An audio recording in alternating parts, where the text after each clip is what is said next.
Bismillahirrahmanirrahim. Assalamualaikum warahmatullahi wabarakatuh. Innal hamdalillah nahmaduhu wa nasta'inuhu wa nastaghfiruh wa natubu ilaih wa na'udzu billahi min shururi anfusina wa min sayyiati a'malina may yahdihillah fala mudilla lahu wa may yudlil fala hadiyalah. Asyhadu an la ilaha illallah wahdahu la syarikalah wa asyhadu anna Muhammadan abduhu wa rasuluh. Sallallahu ala nabiyyina Muhammadin wa ala alihi wa sahbihi wa man tabi'ahum bi ihsanin ila yaumiddin wa ba'd. Ikhwatal iman rahimakumullah, tidak pernah kita bosan untuk mengucapkan syukur kita kepada Allah Subhanahu wa taala, pujian kita kepada Allah atas berbagai macam karunia yang Allah berikan kepada kita, termasuk adalah karunia di mana kita dipertemukan dengan Ramadan Mubarak, Ramadan Karim, dan kita berdoa kepada Allah Subhanahu wa taala semoga di bulan Ramadan ini kita tercatat sebagai hamba-hambanya yang shoma Ramadhana imanan wa ihtisaba, tercatat sebagai orang yang qama Ramadhana imanan wa ihtisaba, menghidupkan malam Ramadan dengan keimanan dan ihtisab, mengharapkan pahala, menghidupkan siangnya dengan berpuasa dan berharap mendapatkan pahala Allah Subhanahu wa taala, serta kita berdoa kepada Allah Azza wa Jal agar kita dimasukkan dalam orang-orang yang qama Lailatul Qadri imanan wa ihtisaba, bisa menghidupkan malam-malam Lailatul Qadar dengan dasar keimanan dan ihtisab, mengharapkan pahala Allah Subhanahu wa taala. Para mereka yang melakukan itu semua dasarnya iman dan ihtisab adalah ghufira lahu ma taqaddama min dhanbi. Niscaya Allah akan ampuni dosa-dosanya yang telah lampau. Ikhwatal iman rahimakumullah, kita kembali melanjutkan bacaan kita dari kitab At-Tauhid alladzi huwa haqqullah 'alal 'abid. Kita masih sedang berbicara tentang bab man jahada syai'an minal asma'i was sifat. Tentang orang yang juhud, orang yang mengingkari bagian dari asma dan sifat Allah. Hukum orang yang mengingkari sedikit saja dari asma dan sifat Allah Subhanahu wa ta'ala. Dan sudah kita jelaskan pada pertemuan yang lalu bahwa juhudu syai'in, mengingkari sebagian dari asma dan sifat Allah, kalau dasarnya adalah inkaru takdzib, mengingkari karena memang mendustakan nama dan sifat Allah, maka itu terkategorikan kufur. Terkategorikan adalah kufur. Bahkan mengingkari satu nama saja dari nama-nama Allah Subhanahu wa taala, maka itu adalah kekufuran. Apalagi kemudian mengingkari lebih dari satu nama. Apalagi kemudian mengingkari seluruh nama Allah, mengingkari seluruh sifat Allah. Dalilnya adalah firman Allah Subhanahu wa taala tentang orang-orang musyrikin, di mana mereka orang-orang musyrikin, wahum yakfuruna birrahman, wahum yakfuruna birrahman. Ketika Allah Subhanahu wa taala memerintahkan mereka, qulillah awil rahman, berdoalah kalian kepada Allah, berdoalah kalian kepada Ar-Rahman, yaitu Allah yang Maha Pengasih, ayyamma tad'u falahul asmaul husna, dengan nama apa saja yang kalian doa, maka Allah memiliki nama-nama yang indah. Tetapi ternyata orang-orang musyrikin mengingkari Ar-Rahman sebagai nama Allah, sehingga Allah katakan wahum yakfuruna birrahman, mereka adalah orang-orang yang kufur kepada Allah yang Maha Pengasih, yang Maha Penyayang. Jadi kalau mengingkarinya karena takdzib, karena mendustakan, maka itu kufur. Berbeda ketika pengingkaran itu adalah karena takwil, ya. Karena ada ingkaru takwil. Ya. Kalau takwil itu, penyimpangan itu terjadi karena ada indikator yang menjadikan dia harus melakukan takwil, melakukan memahami makna tidak seperti hakikatnya, ya, ada musawwih fil lughatil arabiyyah, ada pembenaran dalam sisi kaidah bahasa Arab, ya, maka itu tidak dihukumi sebagai kekufuran, ya, tidak dihukumi sebagai kekufuran. Tetapi ketika tidak ada pembenaran musawwih fil lughatil arabiyyah, ya, tidak ada pembenaran yang mengharuskan dia menyimpangkan, menyelewengkan makna yang hakiki kepada makna yang lain, maka itu adalah bisa juga terkategorikan kufur, ya, pada Allah Subhanahu wa taala. Ya. Jadi man jahada syai'an minal asma'i was sifat. Kita sedang berbicara tentang siapa yang mengingkari sebagian sedikit saja dari nama-nama dan sifat-sifat Allah Subhanahu wa taala. Ya. Tentang nama-nama Allah kita sudah bahas pada pertemuan yang lalu, ya, dan pada pertemuan kali ini kita akan lebih spesifik berbicara tentang bagaimana kita beriman kepada sifat-sifat Allah Subhanahu wa taala. Ya. Akidah Ahlussunnah wal Jamaah di dalam beriman kepada sifat Allah adalah itsbat, ya. Itsbat ma athbatahu Allah taala minas sifat. Itsbatu ma wasafa Allah bihi ta'ala nafsahu atau athbatahu lahu rasuluhu sallallahu alaihi wasallam. Jadi akidah kita di dalam sifat-sifat Allah, di dalam beriman kepada sifat-sifat Allah adalah menetapkan seluruh sifat-sifat yang Allah tetapkan untuk dirinya dan sifat-sifat yang ditetapkan oleh Rasulullah sallallahu alaihi wasallam untuk Allah Subhanahu wa taala. Kemudian wa nafyu ma nafahu an nafsihi. Kemudian kita menafikan, meniadakan seluruh sifat yang Allah tiadakan dari dirinya. Sebagaimana sifat-sifat itu ditiadakan oleh Rasulullah sallallahu alaihi wasallam. Ya. Min ghairi tahrifin, min ghairi tashbihin, wala tahrifin wala ta'thilin, ya, tanpa kita melakukan tasbih, ya, tanpa kita melakukan penyerupaan sifat Allah dengan sifat makhluk, ya, tanpa kita melakukan tahrif, penyelewengan terhadap lafaz atau maknanya, ya, tanpa kita kemudian melakukan ta'til, menolak sifat-sifat tersebut, dan juga kita tidak melakukan apa yang disebut dengan takyif, ya, menggambar-gambarkan, ya, tentang hakikat dari sifat-sifat Allah Subhanahu wa taala.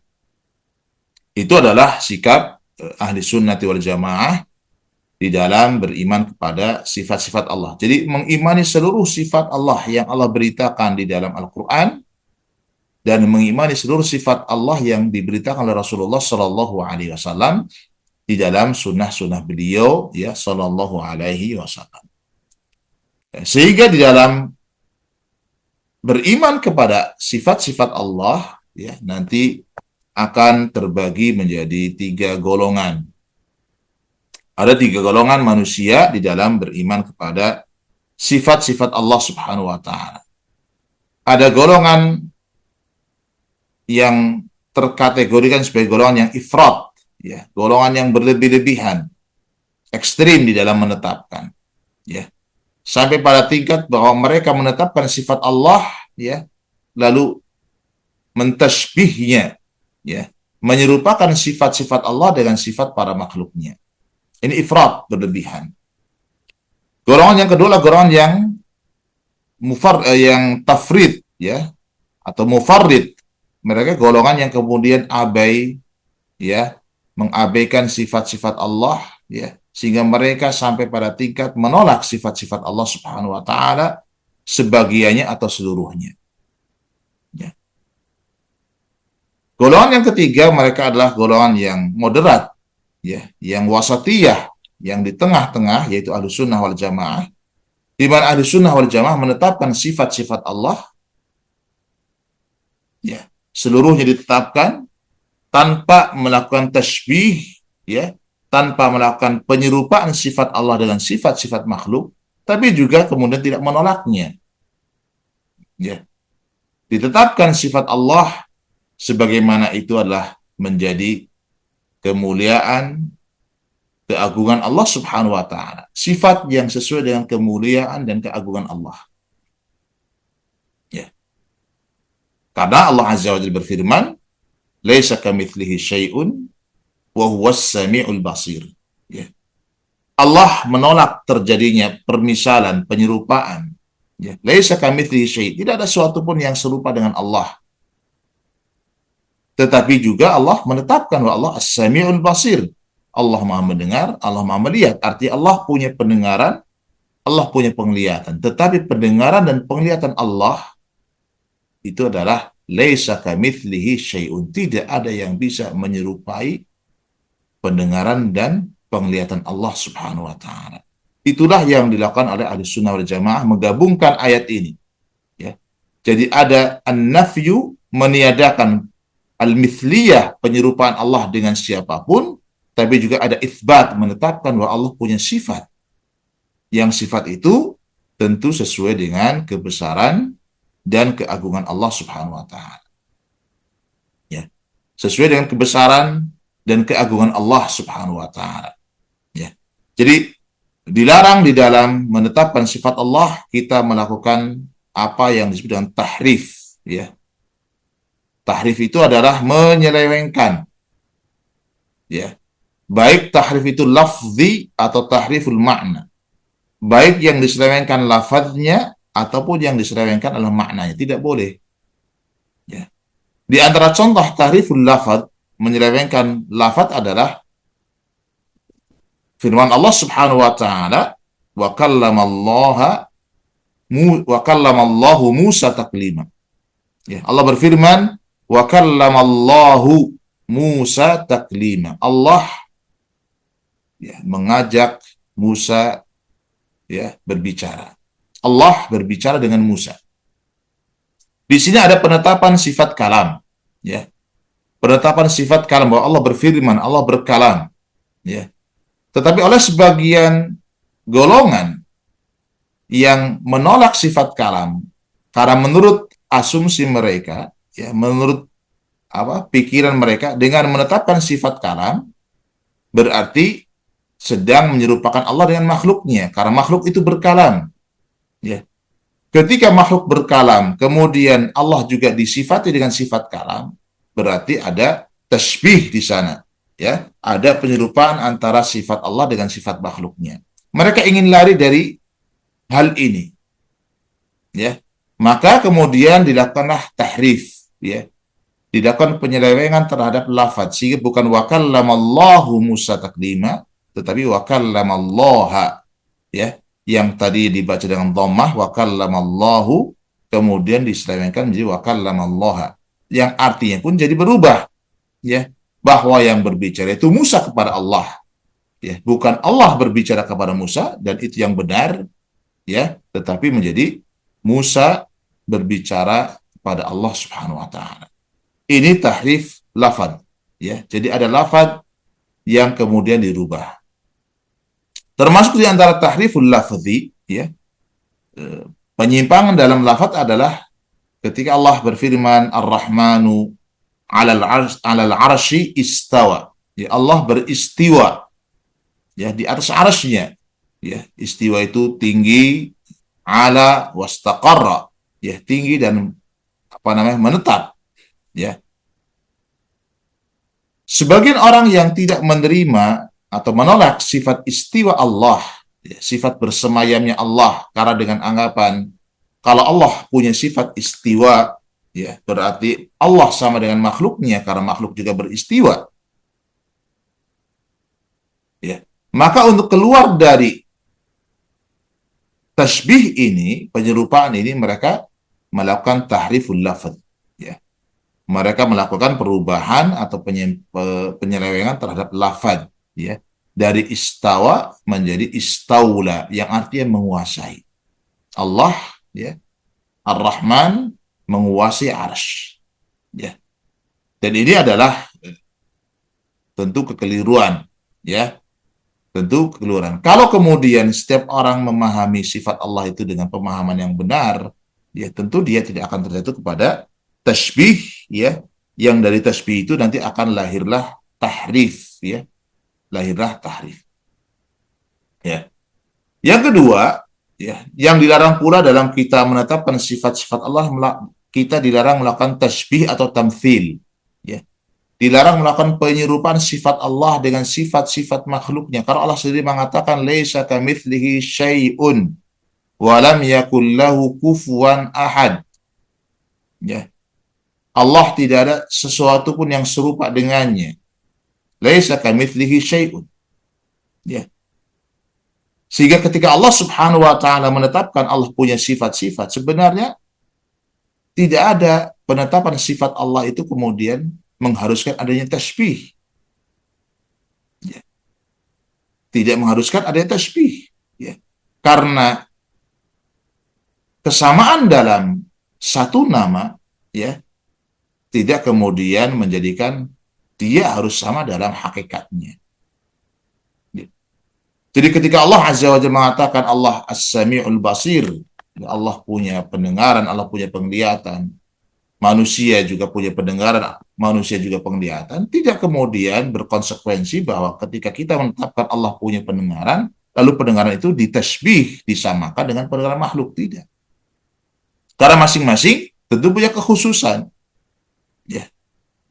Apa yang menjadi pendengaran makhluk, ya sesuai dengan dia sebagai makhluk. Ya.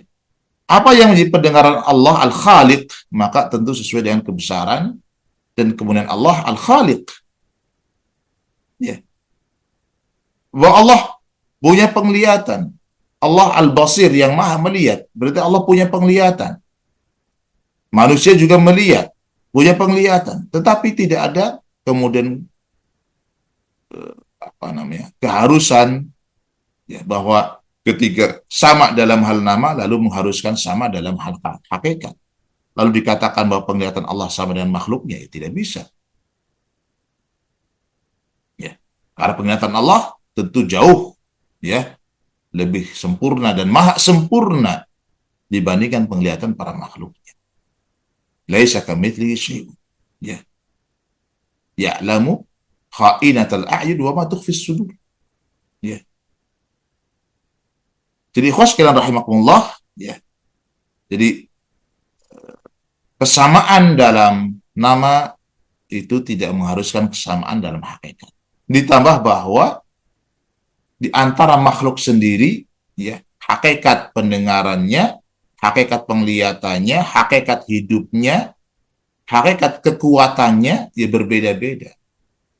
Ya. Kalau dikatakan manusia punya tangan, ya, kemudian makhluk yang lain juga punya tangan, sama dalam hal nama, itulah namanya tangan. Tetapi hakikat dari tangan itu berbeda-beda. Tidak sama antara tangan manusia, kemudian dengan tangan hewan, dengan tangan makhluk yang lain. Tidak sama. Jadi kalau di antara makhluk saja sudah terjadi perbedaan hakikat dari satu nama, ya, dari satu sifat, apalagi kalau kemudian dengan sifat-sifat Allah Subhanahu wa taala. Ya, maka tidak bisa disamakan dan tidak mungkin pernah bisa disamakan, ya, antara sifat Allah dengan sifat makhluknya. Ya. Sifat Allah sifat yang penuh kemahasempurnaan. Ya. Manusia punya hayat, Allah punya hayat. Ya. Allah Al-Hayyu Al-Qayyum, zat yang maha hidup. Ya. Tetapi hayat Allah hayat yang sempurna, hayatan abadiyan azali. Hayat Allah hayat yang tidak ada permulaan dan hayat yang tidak ada akhirnya. Hayat Allah hayat yang tidak berubah. Ya. Tetapi hayat manusia itu hayat yang berpermulaan dan hayat yang nanti akan ada ujungnya dengan kematian. Ya. Maka ikhwatul iman rahimakumullah, ya, tasbih ini tidak bisa diterima. Kalaupun kemudian mau ditasbih, ya, ditasbih dengan makhluk yang mana? Ya. Seandainya ada orang mengatakan Allah punya mata, lalu mata Allah sama dengan makhluk, makhluk yang mana? Ya, karena makhluk itu banyak. Ya. Sehingga ta'ala Allah amma yaqulun uluwan kabira. Maha tinggi Allah atas apa yang diucapkan orang-orang musyabbihah, oleh orang-orang mumathilah, orang-orang yang suka menyamakan, ya, sifat-sifat Allah dengan sifat-sifat makhluknya. Ya. Padahal Allah jelas mengatakan laisa kamitslihi syai'un wa huwas samiul basir. Ya. Kemudian yang ketiga yang juga kita tidak boleh melakukan di saat kita menetapkan sifat Allah adalah dilarangnya kita melakukan apa yang disebut dengan takyif, ya, menggambar-gambarkan, ya, atau bertanya, lalu bagaimana sifat Allah ini? Seperti apa mata Allah misalnya? Ya, seperti apa tangan Allah? Seperti apa nuzul Allah? Ya, maka itulah perkara yang tidak boleh melakukan kita takyif, ya, menggambar-gambarkan, ya, membagaimanakan sifat Allah Subhanahu wa taala. Ya. Karena manusia tidak mungkin bisa melakukan takyif syai', ya, menggambarkan hakikat sesuatu, ya. Kita tidak bisa menggambarkan, ya, hakikat sesuatu kecuali dengan tiga cara. Yang pertama adalah bil musyahadah. Orang melihat langsung, ya. Maka di saat orang melihat langsung, ya, maka dia bisa menggambarkan, oh ternyata bahwa, ya, yang disebut dengan apa misalnya Coca-Cola misalnya adalah minuman yang kalau diminum, ya, rasanya begini, ya, warnanya begini. Kenapa dia bisa menggambarkan itu? Karena dia melihat langsung, ya, ada wujudnya, ya. Allah Subhanahu wa taala tidak ada zat, tidak ada makhluk satupun yang pernah melihat langsung Allah Subhanahu wa taala. Tidak yang melihat Allah, ya. Bahkan Nabi kita alaihi salatu wasalam pun, ya, menurut pendapat yang benar adalah tidak melihat langsung Allah Subhanahu wa taala. Ya. Ketika ditanya apakah Anda wahai Rasul melihat Rabb Anda ketika di mi'rajkan ke langit? Qala nur. Ya. Hajabahu nur. Ya, Allah tertirai dengan cahaya. Ani arah, bagaimana aku bisa melihat? Ya. Nabi tidak pernah melihat langsung. Apalagi kemudian kita. Ya. Maka di saat kita tidak pernah melihat langsung Allah Subhanahu wa taala, ya, maka tidak bisa kita mentakyif, menggambar-gambarkan tentang sifat Allah Subhanahu wa taala karena kita tidak pernah melihat secara langsung. Ya. Kemudian cara yang kedua adalah musyahadatul mithli. Ya. Kalau kita tidak bisa melihat secara langsung, maka orang bisa menggambarkan, menceritakan hakikat sesuatu, menggambarkan hakikat sesuatu adalah dengan musyahadatul mithli. Karena dia melihat yang semisalnya. Ya. Dia tidak melihat Fanta misalnya, tapi dia pernah melihat Coca-Cola. Yang dia dengar bahwa Fanta itu adalah mirip dengan Coca-Cola. Maka dia bisa menggambarkan tentang Fanta itu seperti apa. Rasanya, mungkin aromanya, ya, mungkin warnanya. Kenapa? Karena dia melihat yang semisalnya. Ya, ada permisalannya. Tetapi Allah Subhanahu wa taala, ya, tidak ada zat yang semisal dengan Allah. Ya, bagaimana kemudian kita mau mentakyif, ya, menggambarkan tentang sifat Allah Subhanahu wa taala sementara kita tidak melihat langsung, ya, juga kita tidak melihat yang semisal dengan Allah Subhanahu wa taala. Ya, kemudian cara yang ketiga adalah khabarus shadiq. Ya. Seseorang bisa menggambarkan hakikat sesuatu karena ada berita dari orang yang jujur, yang benar. Dia tidak melihat dia tidak melihat yang serupa dengannya, tapi ada orang yang jujur, yang benar, yang beritakan bahwa gajah itu, ya, yang namanya gajah itu binatang yang begini, begini, begini sifatnya, ya, hidungnya panjang, ya, telinganya lebar, badannya besar, berkaki empat. Maka seorang anak SD, anak TK kemudian dia bercerita menggambarkan tentang hakikat gajah, padahal dia tidak pernah melihat langsung, tidak juga melihat gambarnya, tapi karena gurunya bercerita dan gurunya orang yang sadik, yang jujur. Ya.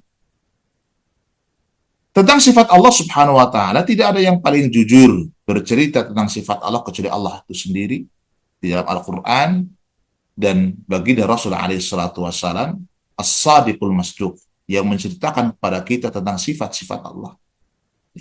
Dan Allah tidak pernah mendetailkan, ya, menyebutkan secara detail tentang bagaimana sifat Allah Subhanahu wa Ta'ala. Rasul alaihi salatu wassalam juga tidak kemudian menyebutkan secara rinci bagaimana sifat Allah Subhanahu wa Ta'ala. Ya. Lalu dari jalan mana kita bisa mentakyifnya? Ya.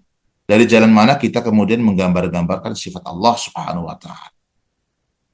Maka siapa yang menggambar-gambarkan sifat Allah, ya, yukayyif sifatillah, ya, bahwa sifat Allah begini, tangan Allah itu begini, ya, ada kemudian disama-samakan dengan makhluknya, ya, maka fala yajuzu an nukayyifa sifatillah.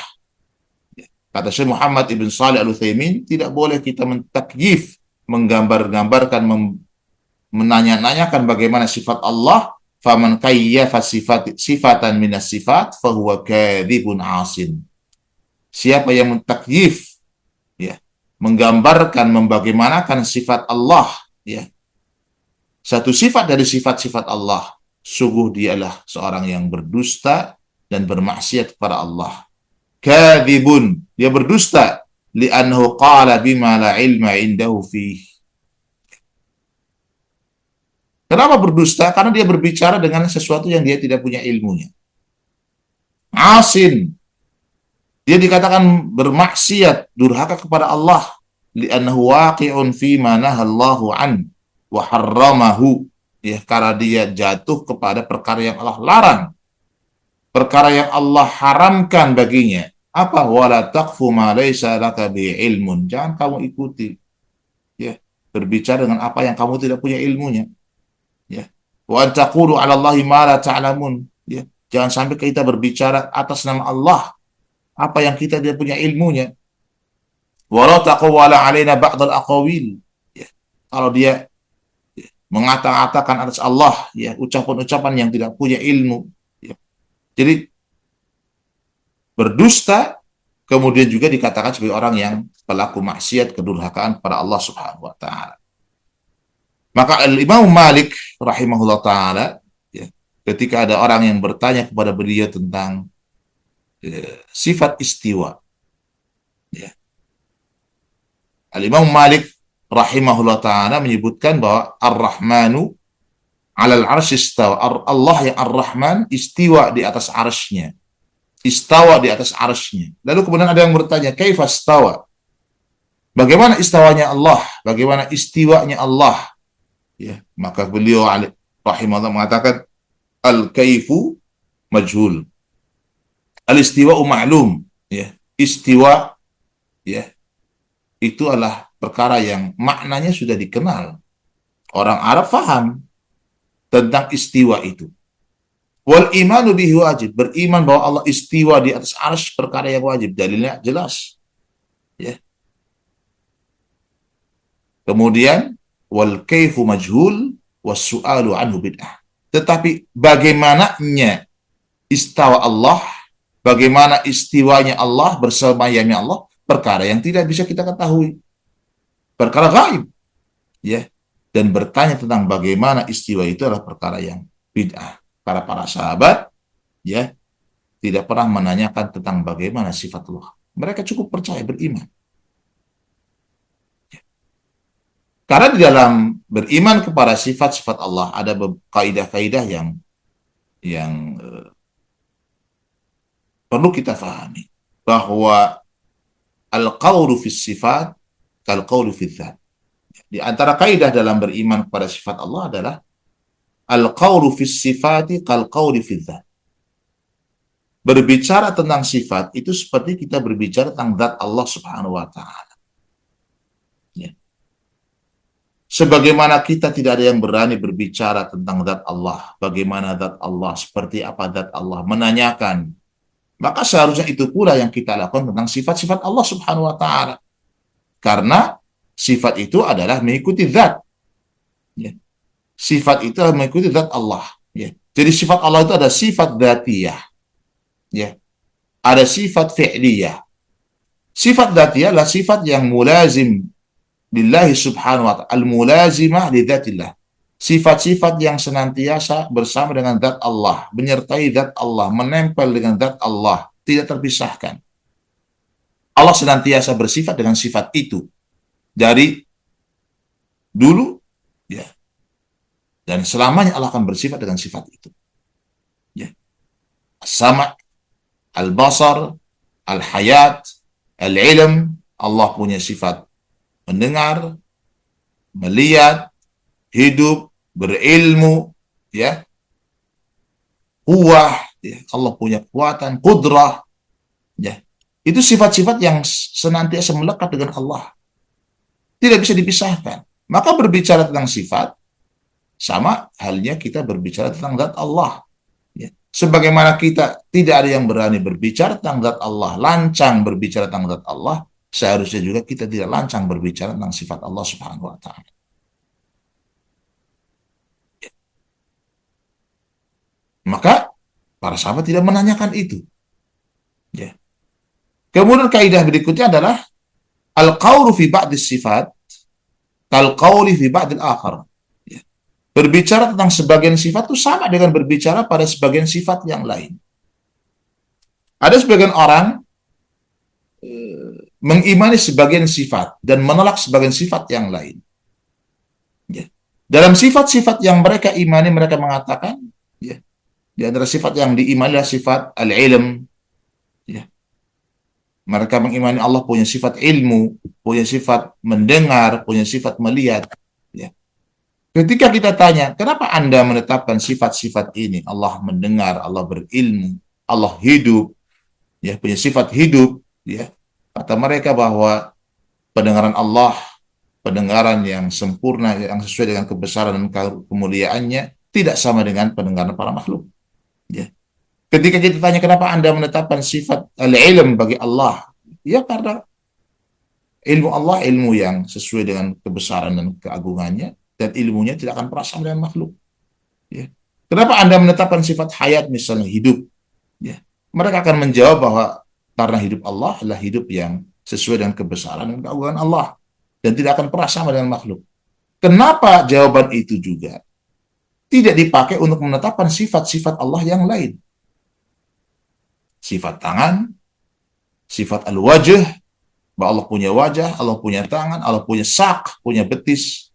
Ya, perlakukan hal yang sama dengan sifat-sifat itu. Kita katakan bahwa Allah punya tangan, tentu tangan Allah sesuai dengan kebesaran dan kemahamuliaan Allah, dan tidak akan pernah sama dengan sifat makhluk.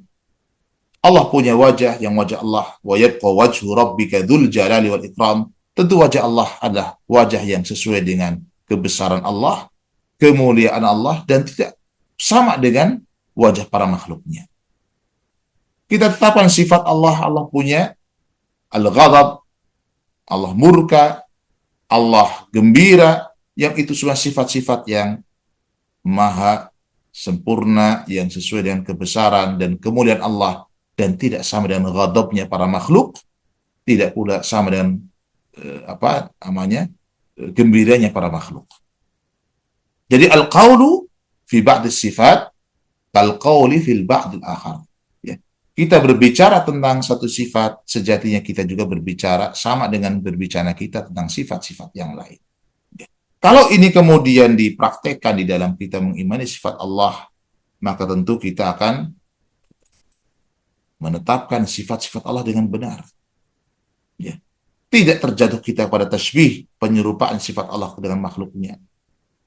Kita tidak terjatuh dalam tahrif, menyelewengkan makna atau lafaz dari sifat-sifat itu, apalagi kemudian terjatuh ke dalam taktil, ya, menolak sifat-sifat Allah Subhanahu wa taala. Maka barang siapa yang menolak sifat Allah, sesungguhnya dia adalah orang-orang yang sedang menyembah zat yang tidak ada. Ya. Al-Mu'attilah ya'budu ilahan ma'duman.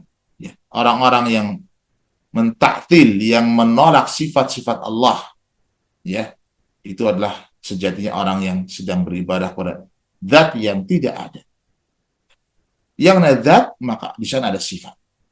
Ya. Tetapi sifat itulah sifat yang tentu sesuai, ya, sesuai dengan keagungan dari zat tersebut.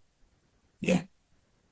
Ikhwatul iman rahimakumullah, ya, ini adalah materi kita pada sore hari ini. Jadi seorang muslim di dalam beriman kepada sifat-sifat Allah hendaklah mengimani bahwa sifat Allah tentu adalah ausa' minal asma, ya.